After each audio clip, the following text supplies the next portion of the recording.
تو سمجھائیے گا کہ اگین اس میں بہت ٹیکنیکل میں چاہتا ہوں کہ نہ جائیں, اور یہ بالکل ٹھیک ہے کہ آئین کی متعلقہ شقوں کی یعنی یہ پن پوائنٹ کرنا مشکل ہے آپ لوگ مطلب دانیال صاحب کی جماعت کے نزدیک کہ بھائی بتائیں نا آئین کی خلاف ورزی کہاں ہوئی, اور اگر نہیں ہوئی تو بات ختم. ٹھیک ہے, ابھی ہم آئین کی خلاف ورزی کی ڈیبیٹ کو ذرا سائڈ پہ رکھتے ہیں, انٹینٹ پہ بات کرتے ہیں. ظاہر ہے یہ بھی سوال ہوگا کہ بھائی انٹینٹ کیا دل میں جھانک کے دیکھا ہے, لیکن سر کچھ ماحول کچھ سرکمسٹانشل ایویڈنسز ہوتے ہیں نا, مثال کے طور پہ اب اگر وہ کہتے ہیں کہ جب انصاف کی فوری فراہمی نا بہت ضروری ہو گئی تھی اصل میں, اور جج تھے کم اس لیے ہم نے فوراً لگائے, تو یہ جو پچھلا عمل ہوا ہے مختلف ہائی کورٹ سے نکال کے اسلام آباد ہائی کورٹ میں لانے کا, ان متعلقہ ہائی کورٹ میں مقدمات کا بیک لاگ بھی زیادہ ہے اور ججز کی کمی بھی زیادہ ہے.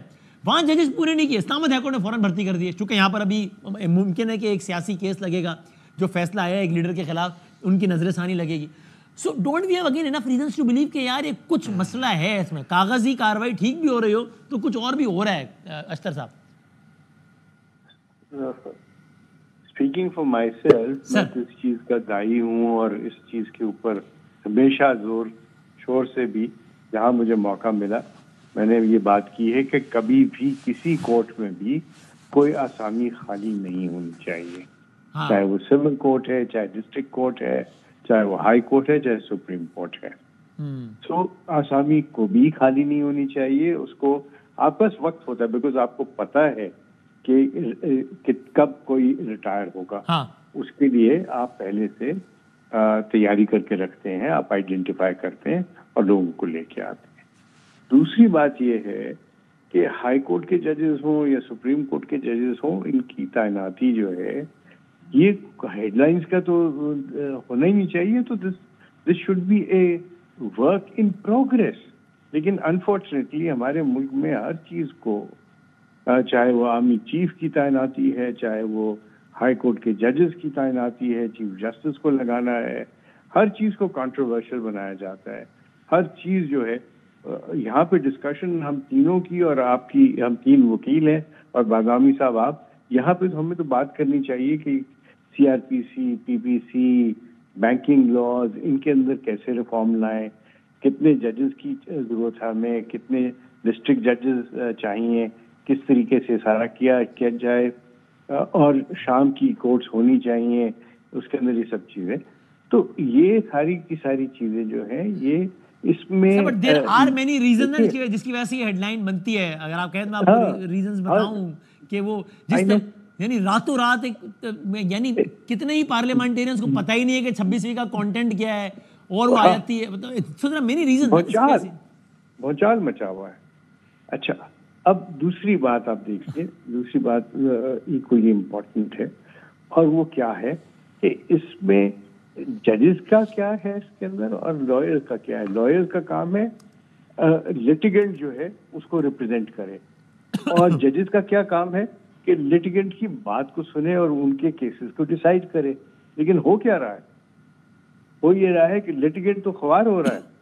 مجھے بتائیے کون سا لٹیگنٹ جو ہے اس کا کانفیڈنس ہوگا کورٹ کے اوپر جب کورٹ کے اندر جھگڑے شروع ہو جائیں, خطوط کے تبادلے شروع ہو جائیں, کہا جائے کہ یہ کام نہ کریں, وہ کام نہ کریں.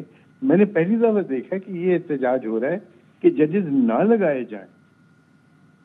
ہونا تو یہ چاہیے کہ آپ احتجاج کریں کہ ججز کیوں نہیں لگائے جا رہے, اور اس کے جو آپ کا جسٹس ڈلیوری سسٹم ہے اس میں اتنا کم بجٹ کیوں رکھا ہوا ہے. ہونا تو یہ چاہیے کہ آپ ہیلتھ, ایجوکیشن اور جسٹس ڈلیوری سسٹم کے اوپر زیادہ پیسے خرچ کریں. یہاں تو کوئی اس طرح کی سر, لیکن وہ والی بات ہے نا کہ بہت ساری چیزوں کو لگ رہا ہے کوئی ٹارگیٹ اچیو کرنے کے لیے. سر یعنی اس منطق کے تحت تو افتخار توحید صاحب اگر ہٹائے جائیں تو اس پہ بات نہیں کرنی چاہیے کہ بھائی ایک ایگزیکٹو کو اختیار تھا اس نے ہٹا دیا, چیف جسٹس کو ریفرنس کا فائد صاحب پہ بات نہیں ہونی چاہیے کہ بھائی ایک جج ہے, گورنمنٹ کو اختیار ہے کہ ریفرنس مجھے بھیج دیا, اس میں کیا ہو گیا, کوئی بات نہیں, بٹ ٹھیک ہے.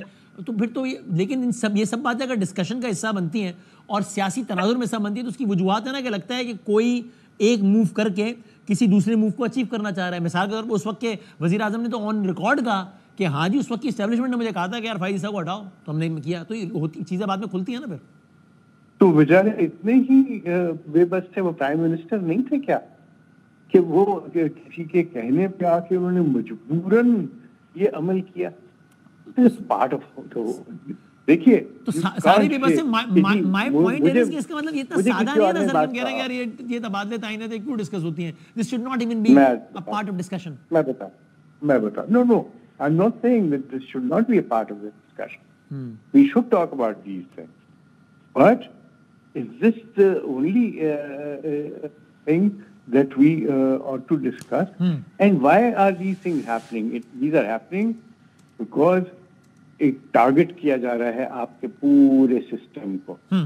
آپ بتایا جا رہا ہے سب کو کہ جناب آپ کے ملک میں کوئی انسٹیٹیوشن جو ہے وہ ٹھیک نہیں چل رہی اور ہر چیز جو ہے وہ خرابی کا باعث بن رہی. اب میں بتاؤں اس کا حل بھی ہے. حل کیا ہے کہ آپ جو پارلیمنٹیرینز ہیں ان کو کہیں کہ جناب آپ کا کام صرف لیجسلیشن ہے, ایگزیکٹو کے معاملات جو ہے وہ ایگزیکٹو سے رہنے دیں, یہ ڈیولپمنٹ کا کام اس طرح کے کام جو ہے وہ آپ کے ذمہ نہیں ہونے چاہیے, اور جوڈیشری جو ہے وہ لوگوں کے کیسز کے فیصلے کرے نہ کہ انٹرمنگل کرے ان ایگزیکٹو فنکشن اور لیجسلیٹو فنکشن. اور پاکستان جوڈیشل سروس نے کہا ہم کیوں نہیں کرتے, ہم کیوں نہیں کمپٹیٹو طریقے سے ججز کی تعیناتی کی بات کرتے, ہم کیوں نہیں اس طرف دیکھتے, اس طرف چلتے. آپ نے دیکھا کہ پولرائزیشن کتنی زیادہ ہو گئی, اور اس سے نقصان کس کا ہے, ملک کا پورا سسٹم. ٹھیک ہے, نوٹس. بہت شکریہ, بہت شکریہ اشتر استاد صاحب, بات کرنے بہت شکریہ.